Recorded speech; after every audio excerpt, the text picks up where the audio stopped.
Matt Heaton, and I'm just going to talk to you a bit about Irish bouzouki for the absolute beginner. Now, here is who this video is for. This is for the person who literally just got the thing, or is maybe considering getting the thing and wants to know a little bit before making the plunge.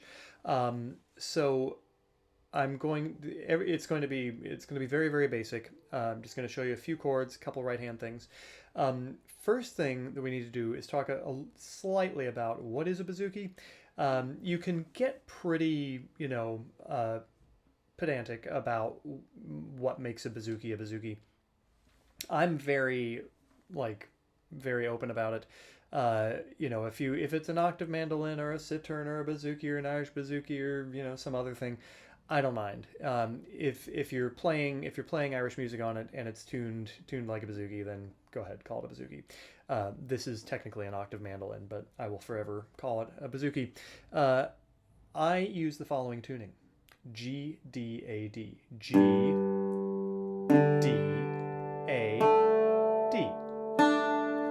There are other tunings, of course, and you'll find other information on those, but we're going to be talking about G, D, A, D. I'm going to first show you a couple chords and then talk a little about the right hand. Okay, so the nice thing about this tuning is it essentially gives you two sort of home key areas that have a lot of very, very easy chords in them, and it's you can play without a capo, but a capo is kind of a nice tool to have along with you. So for the key of D, now again, I'm assuming that you want to play some Irish music. I'm assuming that you know a bit about Irish music, and I'm assuming that you know that there are a lot of tunes in D, right? So your basic chords in D would be D is the 1 chord, the 4 chord is G, and the 5 chord is A. Okay, so for your D 1 chord, it's the easiest thing possible. It's open strings. So it's the I'm playing the 3rd, 2nd, and 1st strings. I'm not playing the low G string. I'm just playing those 3. Right? Open strings. Don't get an easier chord than open strings. For a G chord, you can take your 1st finger, put it on the 2nd fret of the 2nd string, and you can play all 4 for that. G chord. For the A chord, now the A chord, you can do it 2 ways. You can make it a little harder or a little easier. I'm going to make it a little easier. Technically, to get a full A, and if you look on a fingering chart, you might see this, you have to play, this is all on the 2nd fret, okay? So on the 4th string, 2nd fret, 4th string, 3rd string, 2nd fret, open, 2nd string, and then 1st string, 2nd fret. That gives you that, okay? I rarely, if ever, play that. I'm usually going to play just the bottom 2. So 2nd fret, 2nd fret. I'll sometimes even bar it like this. But what about that D? I don't mind. I don't mind it. If I'm in the key of D and there's a little D ringing, I'm fine with that. I think it sounds nice.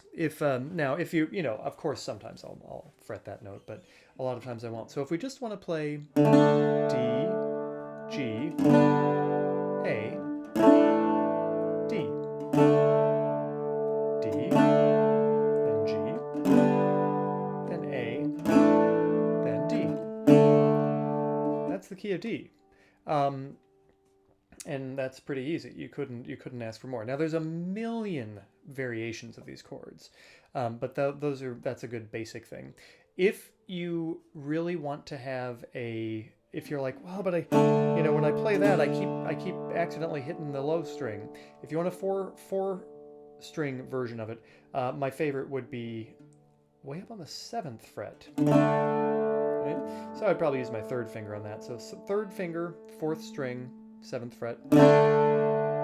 And that's just still a D. You haven't really changed the chord much. You've just doubled that one note.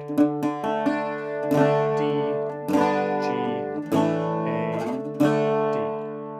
Okay? Key of D. Now the key of G. You already know the G chord. For the C chord, you're going to put your middle finger on the 3rd fret of the second string, and then your first finger on the second fret of the third string. Okay, so 2 fingers, and then ta-da!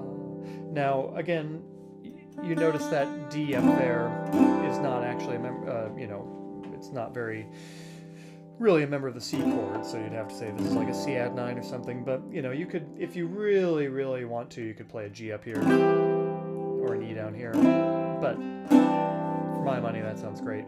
G, C, and then an easier 4-string D chord would be to play the second fret of the 4th string, right there. Because if you're in the key of G, that all kind of makes sense. So you've got your G chords, you've got your D chords.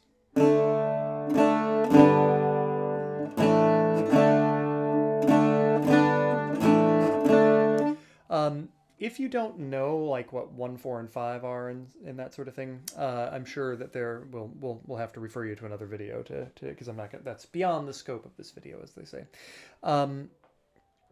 For your right hand, now the thing about the bouzouki is if you just strum it like a guitar, it gets pretty overpowering pretty fast. It can be very thick, with all these all the double strings, and it can sound like kind of a, I don't know, an overly loud auto harp if you aren't careful. So the things that people like to do are to split up your picking pattern. So a reel is in 4, right? Yucka, tucka, tucka, tucka, tucka, tucka. And on a guitar, you might go thwappa, thwappa, thwappa, thwappa, thwappa, thwappa. On this, it's a good thing to try and split up the picking. So doing like an alternating where you go down, up, down, up. And I'm on 4, 3, 2, 1. 4, 3, 2, 1, down, up, down, up.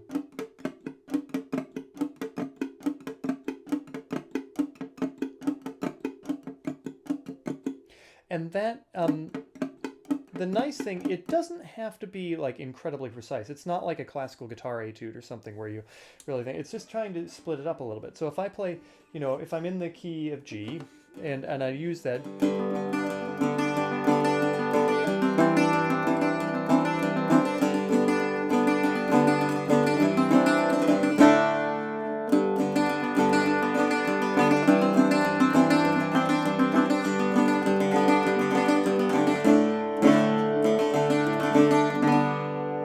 it just kind of makes the texture a little more sparkly and a little less blocky. Jigs, you can do kind of the same thing. Like so jigs are 6/8, right? Tuckety tuckety tuckety tuckety tuckety tuckety tuckety. On the guitar, you would pick down up down down up down down up down down up down down up down down up down down up. And there's a bit of that too. You can go down down up down down up down down.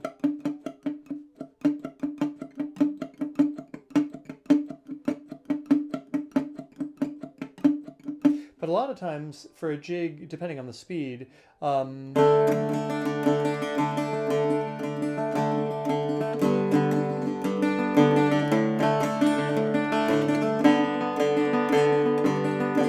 actually going down, up, up, down, up, up.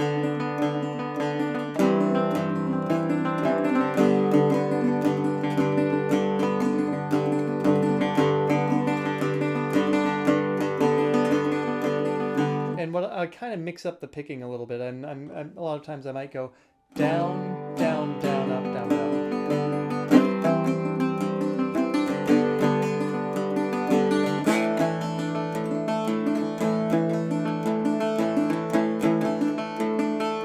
But the main thing is being able to pick individual strings rather than always doing all the strings.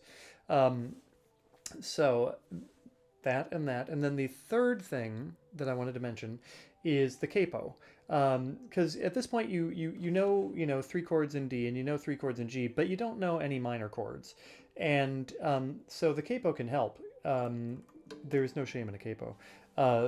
If you want to play an E minor, you can take the capo and put it on the second fret of the, I'm using a Page banjo capo. They're my favorite. There are a lot of capos on the market, but I like the fact that you can adjust the tension and you don't lose it because it lives up there. But so that if you play that D chord because you're capoed up, it's now an E chord, right? But the special trick is that it's not major or minor. It has no third in it. So you can say that it's E minor just as easily as you could say it's E major. And then so in a minor key, you're often playing the minor 1 chord and then a 7 chord below it. So you'd want, D and, you'd want E minor and D. And so thinking of this way, it'd be like, you're fingering D minor and then you want a C. So if you do this and then play your C chord, then you get chords for a minor tune. So you're playing this, with the capo on, it's E, this is an E minor and this is a D. You're fingering D and C. Make sense? Yep.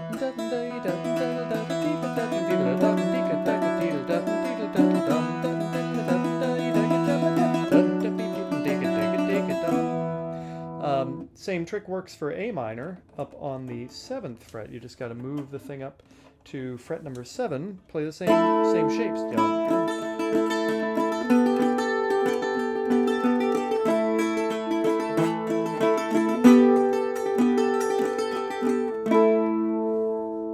All right, so there is some stuff to get you started. The main points are to remember in your right hand, try to split up the rhythm. Don't necessarily hit all the strings all the time. I mean, there's a place for that, of course, but just as a default setting, maybe try to mix them up a little bit. And then you got your basic chords in D, your basic chords in G. And then as you add more chords, you can start, throwing in some more leading around and hammer-ons and pull-offs and all that good stuff. But start out, just get yourself 3 chords in each key, and that will be a good start, I hope. If you have any questions, feel free to comment down below, and I'm happy to try and help if I can. And enjoy your bouzouki's.